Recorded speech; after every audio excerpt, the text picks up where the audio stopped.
রাজনৈতিক দল নির্বাচনের দাবি জানাবে। এটি স্বাভাবিক গণতান্ত্রিক রীতি।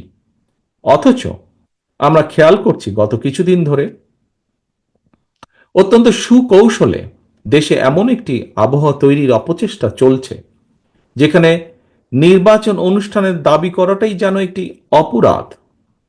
জাতীয় নির্বাচন অনুষ্ঠান নিয়ে অবজ্ঞাসূচক বক্তব্য, মন্তব্য কিন্তু পলাতক স্বৈরাচারকেই আনন্দ দেয়।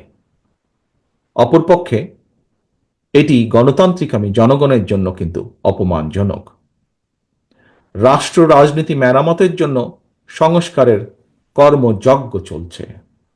তবে চলমান সংস্কার যদি রাজনৈতিক দলগুলোর নির্বাচন অনুষ্ঠানের দাবিকে অবজ্ঞা করতে হয়, প্রলুব্ধ করে, তাহলে সংস্কারের তাৎপর্যটা কি? এটি বহু মানুষের প্রশ্ন আজ।